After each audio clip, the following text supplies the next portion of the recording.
GV, this is GV Girl VG.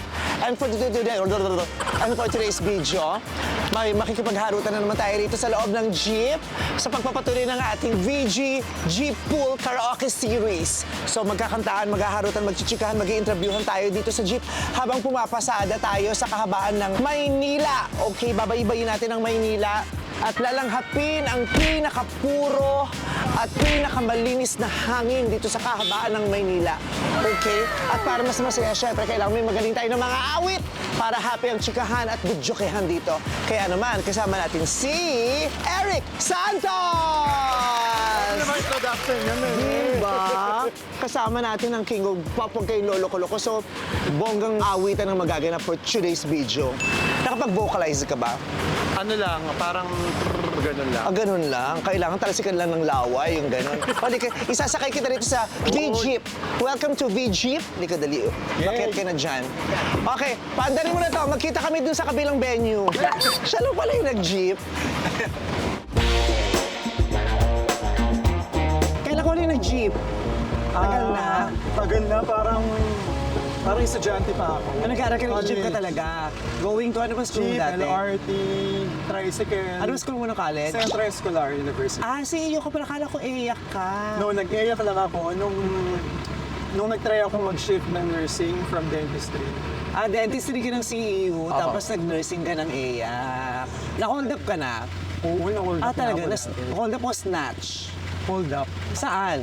Doon sa bukana ng papuntang doon sa building ng dentistry mismo. Sa Naghihintay CU? ako 5:30 in the morning. Sa Menjola? Tinutukan talaga ako ng knife na gano'n, yung gano'n-gano'n. Oo.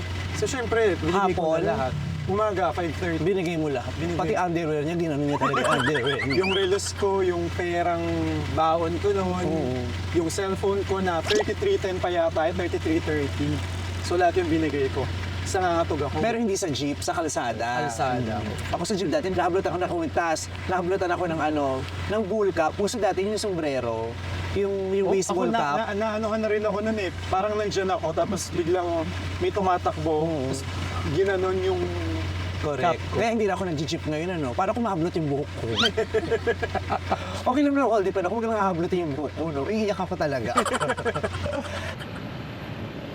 So panimula, para bago tayo magdire-diretso ng chika, pakakantahin muna natin agad-agad si Eric Santos. Nako, kabahan ka ng wish bus. Kabahan ka ng wish bus. Eto na ang jeep po ni BG. Manda ka. So for your first song, magre-request muna ako. Sige. Favorite ko talaga yung napakahirap niyang kanta. Mahirap po talaga itong kanta to. Pag pinakinggan mo, masarap lang emotan. Pero mahirap siyang kantahin. Yung pagbigyan muli, first single mo to, di ba? After winning. Yes. After ng This Is The Moment, ito agad yung una kong single from my first album. Yung first self-titled album. Yeah. Ayun, ito. Pakinggan natin yung Pagbigyang Muli ni Eric Santos.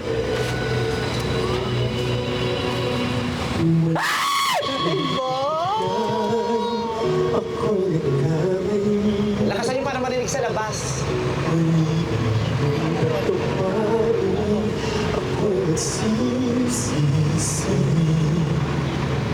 Alam ko ako'y nangako, di na mapupulit pa.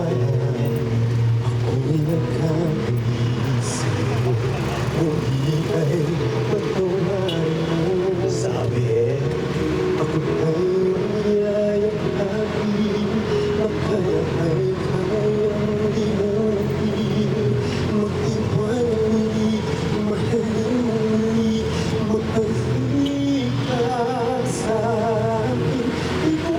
Everybody sing! Ika'y mawawala sa aking piling. Di ko kakayanin pa. Nalaman mo wala ng pag-ibig sa akin. Di kaya mag-isa. Gustong kasama kita. Sa'yo lang ang pag-ibig ko. Magtiwalang muli. Ito na ang huling pagkakamali. Pag-ibig ko. Di ba may kumakanta? Kumakaputput ka eh.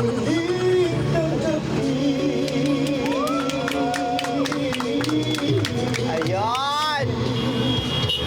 Muli iyong pagkitan, pag-ibig namin.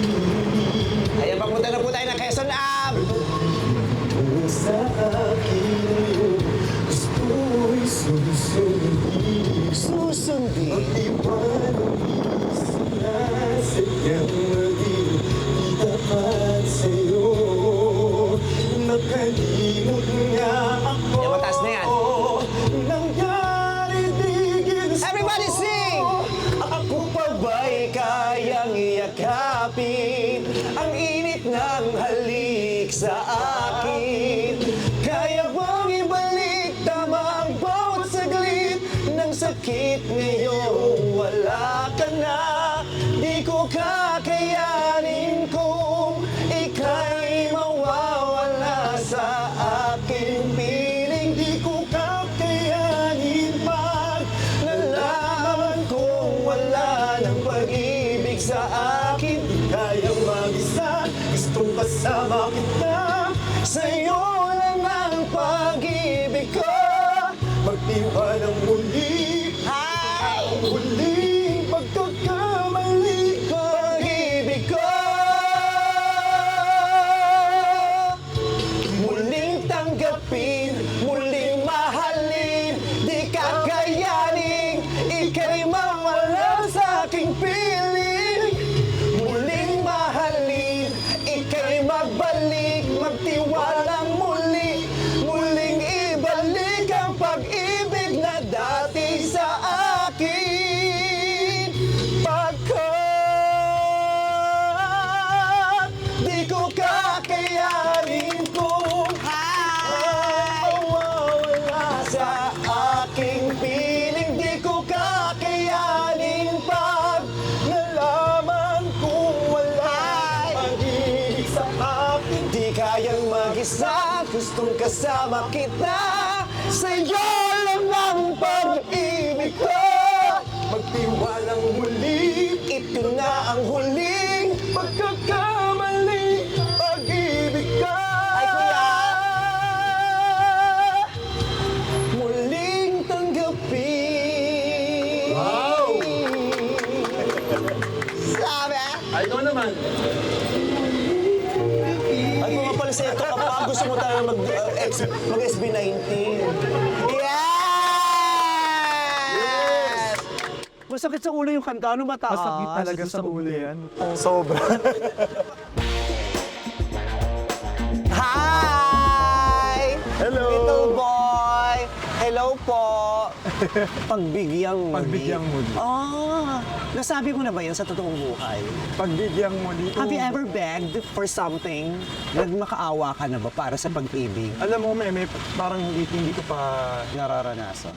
Hindi mo pa ba na-experience yung ano, yung patapos na or tinatapos na pero ikaw hindi ka pa ubos? Hindi pa na-experience yun? Hindi pa kasi ako, yung personality ko kasi hindi ako namimilit ng tao. Hindi ako yung Kahit gustong-gusto mo pa, kahit masakit kung mawawala siya. titiisin ko na lang yung sakit. Pero pag alam ko na sinabi niya na ayaw niya na, Hindi ka nang lalaban. Yun yung personality ko talaga. Hindi ba yung pinipilit yung sarili mo? Kahit sa LRT, yung puno na, yung isisingit mo pang gano'n. Hindi, pag ganun, syempre, pag late na ako sa school. Sa LRT, ang daming tao dyan na ipinipilit ang mga sarili nila. Yung papasara na pero isinisingit pang gano'n talaga. Yung kasi yung lang maipit sila, isisingit talaga Lalo nila. dati, nung nag-jeep ako, talagang naranasan kong sumabit sa, anong tawag? Estribo. Estribo. Tapos naka-all white ako, syempre, dentistry, marami akong mga librong hawak.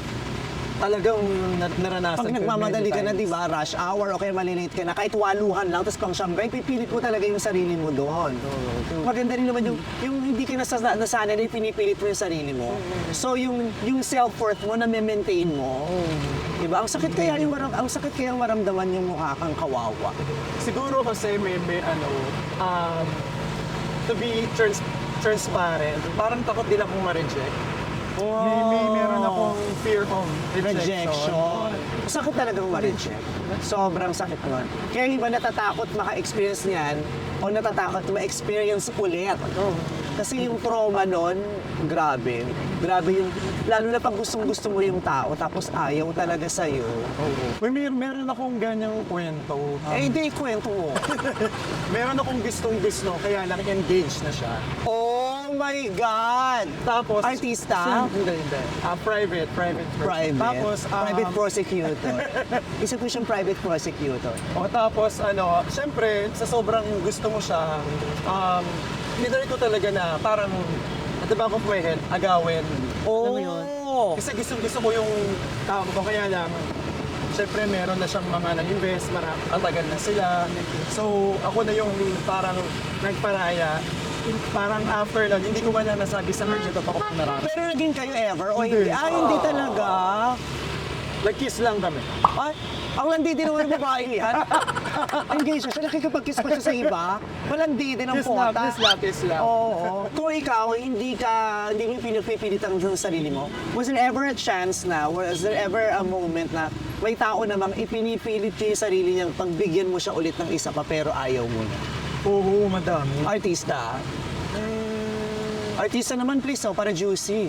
Meron. Ayaw ko nang banggitin yung pangalan. Pero artista, Oo, ay, ayaw mo na, wala na, pero gusto niya pa. Anong year? 2006, ha? Hindi ko lang kung... Sino yung nasa love life hero mo noong 2006? Paano nangyari? Naging kayo, tapos... Tapos marami kaming naging problema along the way yung relationship namin. Tapos ako yung palaging umaalis. Yung parang sabi ko, parang ayoko na, parang pagod na ako kasi ang hirap ding makapag-relasyon na alam mo. Madali ka bang umigay? Yung ayoko na? Yung madali kang Actually, umayaw? hindi. Pero pag yung sobra na akong nai-stress, tapos na nadadamay na yung pamilya ko. Palatis ka din. Oo, mapag-please ako, may. Pero ako naman yung tao na mahilig magbigay ng chances. Naniniwala So ako may sa pinabalik ka? Oo, nagbalikan pa kami many times. Artista Many yan? times ako. Ano year? Same year? Same person? Ano mga shows niya? Anong network? GMA UBS?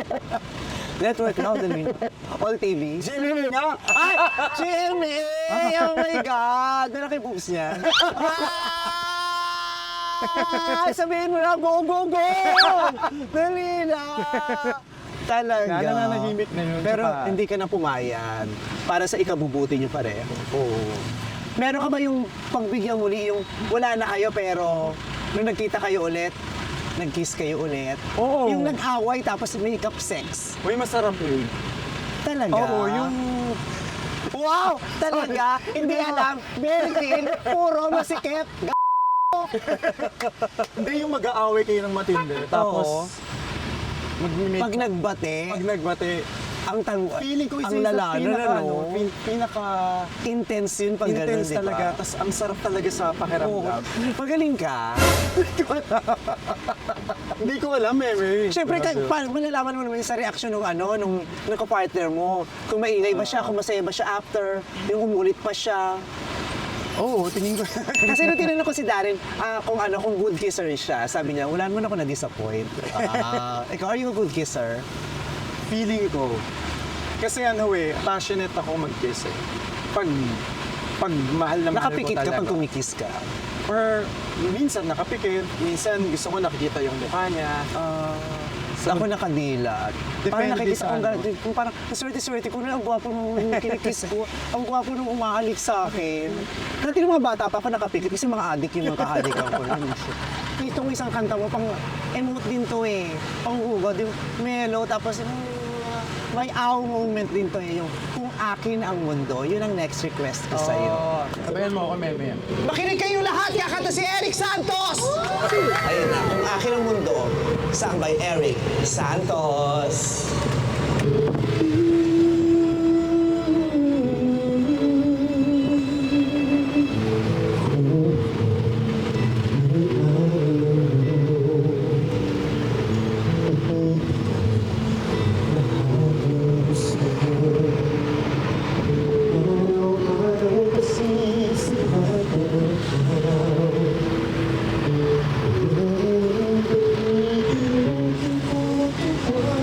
One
ka nakatagal single? Matagal namin. Ilang years na to be exact? Yung huli parang 2013. 2013. 11 years na. Tagal na talaga. Nalulungkot ka na at times? Kasi Minsan. iba naman parang, hindi naman namin kailangan mag-jowa, okay naman sila. Parang, being alone doesn't mean being lonely. Pero ikaw, at times ba, you feel lonely dahil wala ka? Lalo na may pag kuma-attend ako ng kasal. Merong, parang isa sa mga triggers ko yun eh. Yung pag-uwi ko ng bahay, parang nare-realize ko, parang yung mga malalapit sa akin, mga kaibigan ko, nakasal na, nagkakapamilya na sila. Isa sa mga pangarap ko eh, na magkaroon ako ng magandang pamilya in the future. Tapos, kanta ako ng kanta sa mga kasal nila. Kahit sa mga hindi ko kaibigan, lagi ako naiimbitahan sa mga kasal. Tapos, lagi ka na lang invited sa kasal. Kailan kaya yung ikaw naman na mag-i-invite sa kasal mo?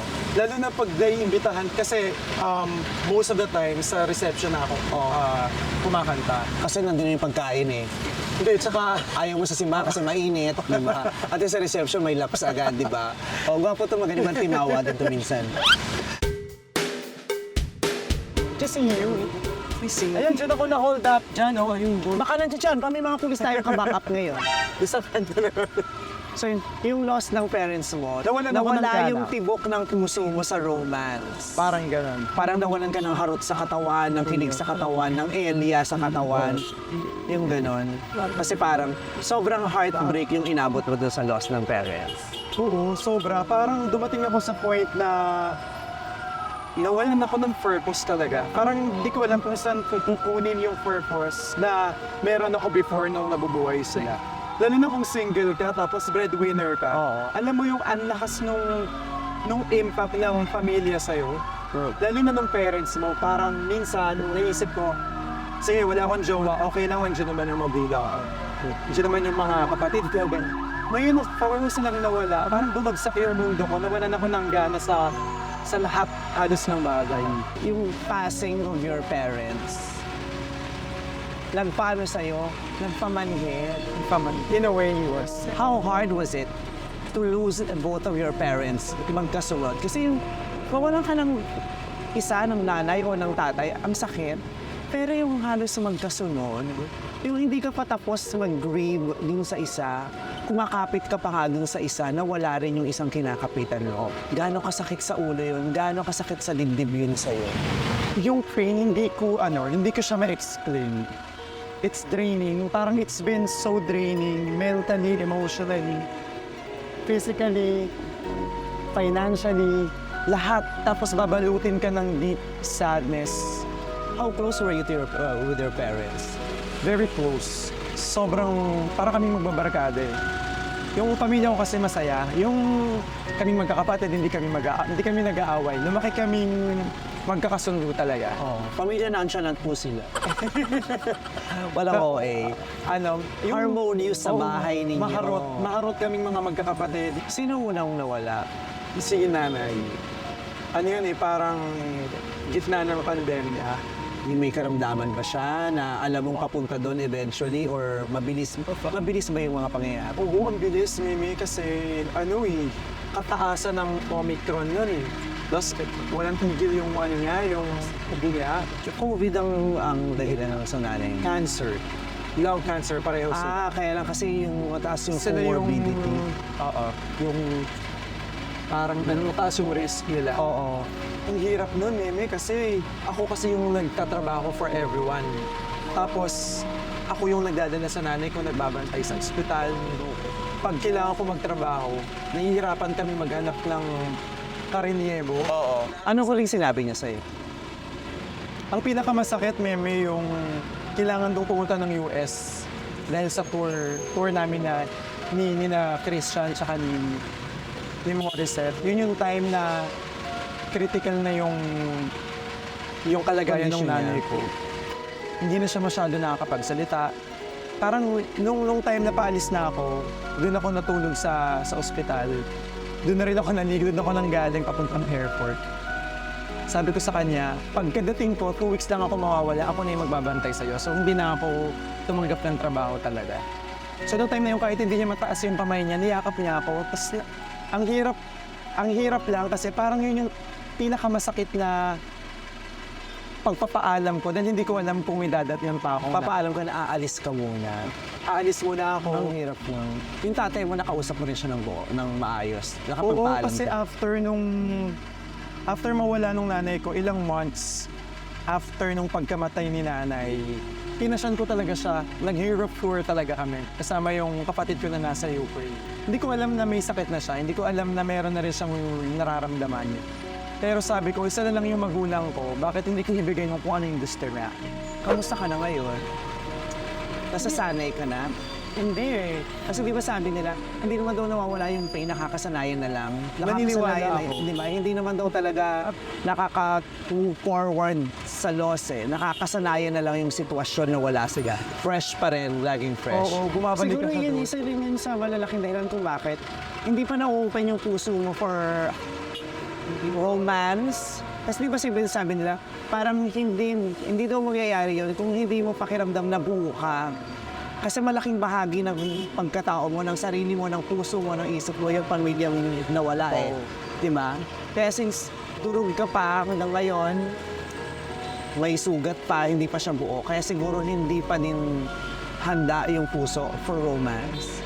Kasi kulang ka pa. Kulang. Sobrang kulang. Wala pang nakakapalit sa kanila. Wala pang nakakapalit. Yeah. Okay. Dapat masaya, di ba? May isa pang kanta si Eric Santos, yung Kulang Ako Kung Wala Ka. Pakinggan natin ang kanyang jeepney version at this time. Let's go! Let's hear it from the Eric Santos. Lower tayo, ma'am. Santos, napaka-arte ng Eric Santos. Listen up here, we have Eric Santos, the king of pop of the Philippines, singing Kulang Ako Kung Wala Ka. Listen up, yo!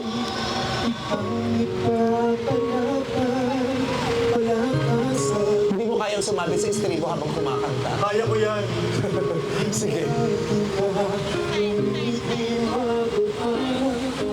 Sa bawat galaw ay laging hanap. Hindi mo kayang bumaba sa jeep Hello, guys! at kumaway sa kabilang jeep. Hindi mo kaya. Video. Ang isang pagkaya mo Hindi mo kayang pumasok sa loob, Eric.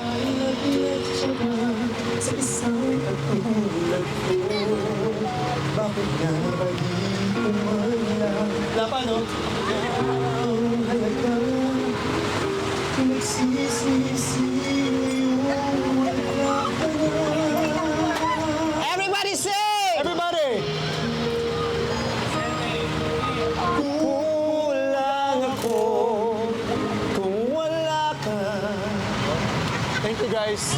Di ako mabubuo Kung di ka kasama, nasanay na ako na lagi kang Marian, di ko kaya mag-isa. Puso ay pagbigyan. kulang ako. Kulang ako kung wala ka. Kulang ako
Ang sarap din mag-concert abroad, di ba? Kasi pahinga and at the same time, nakakapag-concert ka, di ba? Pero this time kasi sunod-sunod yung concert. Pero yung kasi yung nakaka-artist dun eh. Yun ang nakaka-concert performer dun. Yung tour talaga, yung sunod-sunod, yung marag.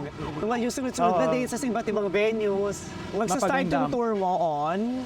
This coming June 22. Malapit na! Yes, June 22 Next sa month. Historic Bell Theater sa San Francisco. Then followed by sa June 23, Kachanga Resort Casino sa Temecula, California. June 28 naman sa Michael J. Fox Theater sa Vancouver, Canada. June 29 sa Christ Embassy Calgary Group Church sa Calgary, Alberta. Then our last show will be in Los Angeles, California sa June 30 sa Saban Theater. May mga susunod pang parang nilulukis sa litaan. 6 na concert. Kung magkano yun eh. May kaya naman kahit coach lang na bag. Coach lang bag! Ang tara! Sige nga, Hindi gusto ko safe ka lang umuwi. At hindi pa siya natatapos kasi may bago siyang kanta. Oo, may bago kong kanta. Kinanta ko to nung concert ko, nandun ka eh. Ang title nito? Sagot sa aking dasal na Para kanino yan? para sa akin. Kwento ng buhay Ano ba ko yung to. dasal mo? Yung ngayon, yung dasal mo ngayon. You a joy, peace of mind. Totoo to yung joy na isa ulit maranasan yung masaya talaga na naranasan ko before ng buhay ng magulang ko. Ang hirap nun, sobrang hirap niyang i-attain sa buhay ko ngayon. Yun at saka good health talaga, men. Paano yung kanta? Kantahin mo na ka. Ang buhay ko ay... Ang buhay ko, ang buhay ko, nadurugo at parang tinitiktik ng dibdib ko sa tuwing nakikita ko na magkatabi kayo. Ang parang yun yung kaya mo. Selos. Ulit nga ulit. Ang buhay ko ay isang sagot sa aking dasal at ng mga luhang sinigaw at dininig ng may kapal ang bawat lubak at bawat adlang na buong tapang kong nalampasan. Ang buhay ko ay isang sagot sa aking dasal. Anong gagawin mo kung habang kumakanta ka, tapos nakapigit, tapos pag minute mo wala na. Uwi na rin ako. Sagot sa aking dasal. Kung meron kang sasabihin sa isang tao na pwedeng nakikinig o maririnig ka sa oras na ito habang nagsasalita ka, any random person na may gusto kang sabihin message sa kanya, pero hindi mo masabi ng personal, hindi mo madirekta, pero sasabihin mo dito, without saying na para sa kanya ito, anong sasabihin mo sa kanya ngayon? Gusto kong sabihin sa taong to na sana nagbago ka na, sana nag-mature ka na, and sana kung ano man yung mga nagawa mo in the past, sana na patawad mo na rin yung sarili mo kung sakali mang meron kang puot na nararamdaman, alisin mo na yon kasi totoo, life is too short. Kung pwede naman, gusto mo rin akong kausapin, kung handa kang kausapin ako, para hindi na rin mabigat para sa'yo. So, ayun lang, maging totoo ka lang sa sarili. Oh my God! Parang you're saying that to someone who has hurt you. Big time. Who has hurt you big time? Oh, Who tried to ruin my life. hey, ganun? I know he tried to ruin me. Pero hindi siya nagtagumpay. Reporter yan. Reporter. Thank you very much, Eric. Thank you, Meme, for having me. Sobrang nag-enjoy naman ako dito. Ayan. Ay, narilis naman yung song mo? Yung... Na-release na siya sa Spotify at sa lahat ng mga digital platforms worldwide.